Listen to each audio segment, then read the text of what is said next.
चलिए आज की वीडियो में आप सभी का बहुत बहुत स्वागत है। जैसा कि 17 मार्च को आपका सामाजिक विज्ञान का सोशल साइंस का पेपर रहने वाला है 80 नंबर का। तो उसी के आधार पर बहुत ही ज़्यादा इंपॉर्टेंट प्रश्न पत्र हम आपके लिए लेके आए। इसमें से आपके बहुत सारे क्वेश्चंस बैठ जाएंगे और एक बहुत अच्छी आपकी रूपरेखा बन जाएगी। पेपर का लेवल भी आपको पता चल जाएगा। तो बिल्कुल वीडियो में अंत तक बने रहिए और चैनल को सब्सक्राइब करके रखें ताकि आगामी जितने भी इंपॉर्टेंट क्वेश्चन होते हैं हम आपको डाल देंगे। क्या तो देखिए, सबसे पहले आपको MCQs देखने को मिलेंगे।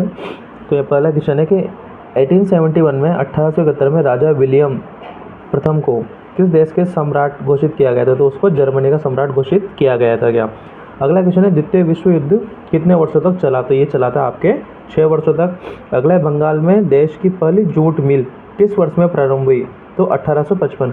क्वेश्चन इन्हीं क्वेश्चनों के आसपास से या यही क्वेश्चन आपके पेपर में देखने को आपको मिलेंगे। बिल्कुल अच्छे से इस पेपर को सोल्व करके आप जाइएगा। अगला क्वेश्चन है, भारत में सर्वप्रथम प्रिंटिंग प्रेस कहाँ स्थापित की गई थी? तो वो की गई थी गोवा में। क्या ठीक है, ओल्ड गोवा में सबसे पहले प्रिंटिंग प्रेस स्थापित की गई थी भारत में, गोवा। तो इसका करेक्ट आंसर रहेगा आपके। कृषि वर्ष में एक से अधिक बार बोया गया क्षेत्र क्या कहलाता है? तो सकल कृषित क्षेत्र कहलाया जाता है या सकल फसलीकृत क्षेत्र भी उसे अपन कहते हैं। क्या अगला क्वेश्चन है, विश्व की लगभग कितनी प्रतिशत जैव विविधता भारत में पाई जाती है? तो इसका करेक्ट आंसर है 8% और बिल्कुल एक्यूरेट आंसर रहता है 8.1। ठीक है, तो आप 8% को यहाँ पे टिक करेंगे। निम्न में से कौन सा उद्योग चूना पत्थर सिलिका और जिप्सम को कच्चे माल के रूप में प्रयुक्त करता है? तो सीमेंट उद्योग यहाँ पे करेक्ट आंसर रहेगा आपके। अगला है, वायु परिवहन का राष्ट्रीयकरण किया गया था? तो 1953 में इसका राष्ट्रीयकरण किया गया था। क्या अगला है, सामुदायिक सरकार की व्यवस्था किस देश में की गई? तो ये बेल्जियम में की गई थी। अगला है, भारतीय संविधान में कंप्यूटर सॉफ्टवेयर निम्न में से किस विकल्प में आता है? तो वह अवशिष्ट विषय या मतलब कि बाकी बचे हुए विकल्प में वो आता है। क्या इसी के साथ अगला प्रश्न देखिए, जाति को समुदाय का मुख्य आधार मानने वाला व्यक्ति क्या कहलाता है? जातिवादी कहलाता है।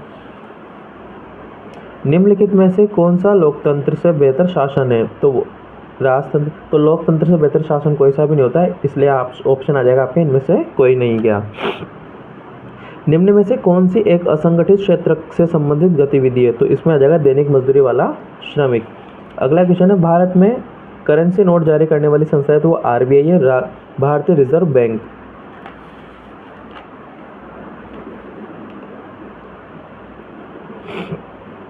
अगला है, व्यापार अवरोधक के रूप में कर आरोपित किया जाता है? तो वो आयात पर किया जाता है मुख्य रूप से। अब इसके बाद आपको फिल इन द ब्लैंक्स यहाँ पे देखने को मिलेंगे, रिक्त स्थानों की पूर्ति करनी है। अगला है, अफ्रीका में 1890 के दशक में नामक बीमारी बहुत तेजी से फैल गई। तो कौन सी?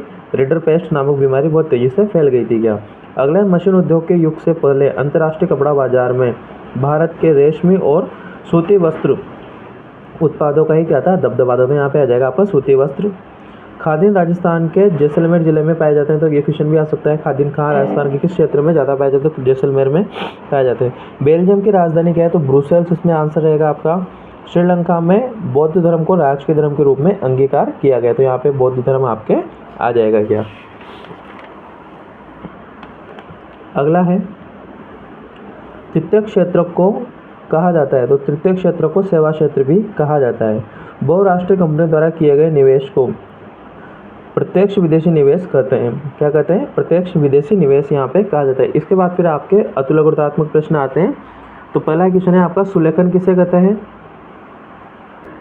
तो इसमें क्वेश्चन में अपन आंसर लिख सकते हैं कि भाई सुलेखन क्या है? एक सुंदर लिखावट भी इसे अपन कह सकते हैं, कैलीग्राफी जिसको अपन इंग्लिश में बोलते हैं। एक दृश्य कला है जिसमें सुंदर और सजावटी ढंग से अक्षरों को लिखने की तकनीक शामिल होती है, जो कलम, स्याही, ब्रश या अन्य लेखन उपकरणों के उपयोग करके किया जाता है। तो इसको अपन क्या बोलते हैं? सुलेखन बोलते हैं।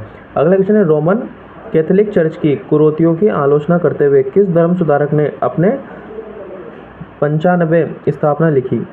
तो इसमें इस क्वेश्चन में आपका करेक्ट आंसर रहेगा मार्टिन लूथर। ठीक है, तो अगला क्वेश्चन है, रस सुंदरी देवी ने अमर जीवन नामक अपनी आत्मकथा किस भाषा में लिखी? तो इन्होंने बांग्ला या बंगाली भाषा में इसको लिखा था। क्या अगला है, जैव विविधता क्या होती है? What is of biodiversity? तो इसके आंसर में लिख सकते हो कि भी पृथ्वी पर पाए जाने वाले सभी जीव जैसे कि पौधे, जानवर, सूक्ष्म कवक की विविधता और परिवर्तनशील, मतलब कि उनमें होने वाले विभिन्नताओं को अपन क्या बोलते हैं, जैव विविधता कहा जाता है। क्या इसके प्रकार भी होते हैं, बट आपको इतना सा यहाँ पे लिखना है। अगला है जल प्रदूषण के मुख्य कारण क्या है, कोई दो लिखना है। तो भाई जितना भी फैक्ट्रियों से अपशिष्ट कचरा वगैरह है उसको नदियों वगैरह में, समुद्रों में छोड़ना, ये इसका प्रमुख कारण है। ठीक है, तो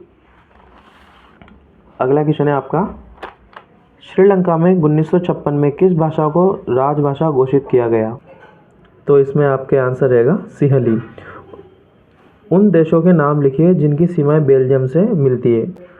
तो इसमें आपको कोई एक ही बताना है। ठीक है, तो आप इसमें लिख सकते हो नीदरलैंड भी लिख सकते हो, जर्मनी भी आप इसमें लिख सकते हो।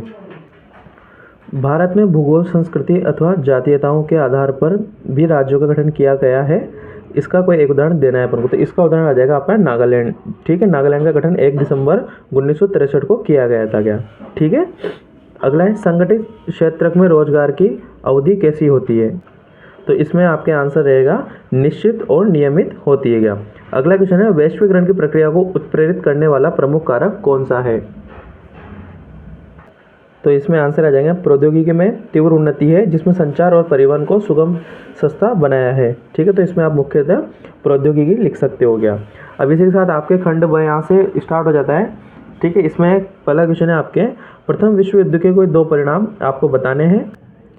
तो यहाँ से आपके लघुतात्मक प्रश्न है। ठीक है, इनकी उत्तर सीमा आपको 50 शब्दों तक रखनी है। क्या अब यहाँ से आपके बड़े क्वेश्चन स्टार्ट हो गए, तो आप इनको जल्दी जल्दी क्वेश्चन को आप यहाँ पे देख लीजिए। क्या बहुत इंपॉर्टेंट क्वेश्चन है, पेपर में आने लायक क्वेश्चन है। अगला क्वेश्चन आपके औद्योगिकरण किसे कहते हैं। बहुत ही बेसिक सा सरल से क्वेश्चन आपसे वहाँ पे पूछे जाएंगे अगर आप इस पेपर को अच्छे से रिव्यू करके जाते हैं तो। क्या ठीक है, बहुत ही ईजी हो जाएगा आपके लिए पेपर।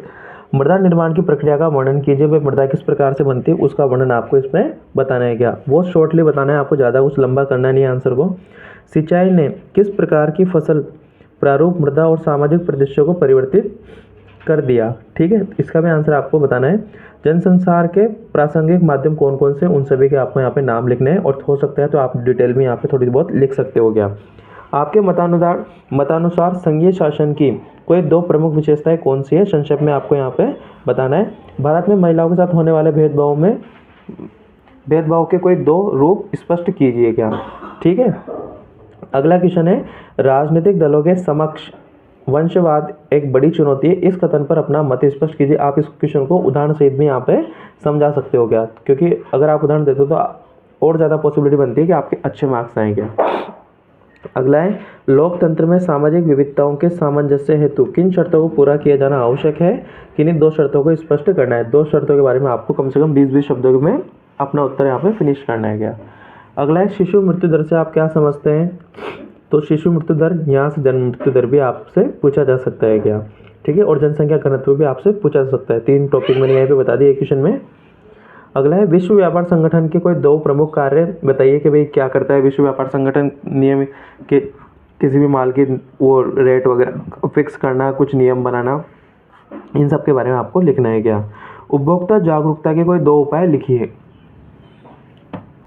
अब यहाँ से आपके सेक्शन सी खंड से स्टार्ट होता है। यहाँ दीर्घ उत्तरीय प्रश्न आपसे पूछे जाएंगे जिनकी उत्तर सीमा लगभग 100 शब्दों की रहेगी। प्रत्येक के लिए आपको 3-3 नंबर यहाँ पे मिलेंगे। क्या और यहीं से आपको अथवा वाले क्वेश्चन भी देखने को मिल जाएंगे। क्या पहला क्वेश्चन है, नेपोलियन की संहिता का संक्षिप्त वर्णन कीजिए।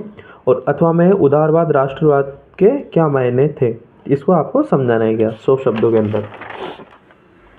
अगला, भारत में कृषि विकास के प्रौद्योगिकी एवं संस्थागत सुधारों का वर्णन कीजिए। आप पेपर को अच्छे से सोल्व करके जाइए, हमारे पेपर परीक्षा में बैठ रहे हैं। क्या निवानो तो आप पुरानी वीडियोस देख लीजिए, उनसे आपको अनुमान लग जाएगा। क्या ठीक है। भारत में शस्य प्रारूप का वर्णन कीजिए, इसको आपको समझाना है। और आपकी तैयारी के लिए हमने काफ़ी सारे मॉडल पेपर भी सोल्व करके बता रखे हैं, तो आप चैनल पे जाकर उनको भी विजिट कर सकते हैं। क्या 15 मिनट में आपका पूरा एक पेपर सोल्व वहाँ पे करा दिया गया है। ऐसे 8-9 पेपर हमने वहाँ पे डाल रखे हैं। क्या चैनल पे। भारत में राजनीतिक दलों में सुधार हेतु क्या प्रयास किए गए हैं, किन्हीं 3 सुधारों की विवेचना आपको करनी है। और अथवा में लोकतंत्र राजनीतिक दलों की आवश्यकता क्यों है, किन्हीं 3 कारणों की विवेचना आपको यहाँ पे करनी है। सभी को अगर आप उदाहरण से समझाओगे तो बहुत अच्छा रिजल्ट आपको देखने को मिलेगा पेपर में। क्या अगला है, आप विभिन्न क्षेत्रों में उत्पादित वस्तुओं और सेवाओं के मूल्य की गणना कैसे करेंगे, उच्च उदाहरण की सहायता से आपको समझाना है। यह आपके मतानुसार अतिरिक्त रोजगार का सृजन कैसे किया जा सकता है, उसको भी आप इनमें से जो भी आपको अच्छा लगे आप सारे क्वेश्चन करके जाइए, ताकि पेपर में कोई सा क्वेश्चन वहाँ पे पूछा जा सकता है कि आपसे। अगला है भारत छोड़ो आंदोलन का विस्तार से वर्णन कीजिए और शहरों में असहयोग आंदोलन किस प्रकार फैला। असहयोग आंदोलन बहुत ही ज़्यादा इंपॉर्टेंट है, आपका वहाँ पे पूछे जाने की संभावना 100% रहेगी। क्या निम्न पर टिप्पणी लिखनी है, स्वयं सहायता समूह और चेक सुविधा, ठीक है। और इसमें अथवा दे रखा है कि भाई बैंक की ऋण संबंधी गतिविधियों पर एक संक्षिप्त आपको लेख लिखना है। क्या और लास्ट में आपसे क्वेश्चन पूछे जाते हैं मैपिंग वाले, तो यहाँ पे भारत का मानचित्र दे दिया जाएगा आपको, तो उसी के अंदर से आपको जो भी आपको दे उसको आपको फिल करना है। क्या इसी के साथ ही आपका पेपर फिनिश होता है। तो चैनल को लाइक शेयर सब्सक्राइब करते रहिए और चैनल पर बने रहिए। तब तक के लिए धन्यवाद।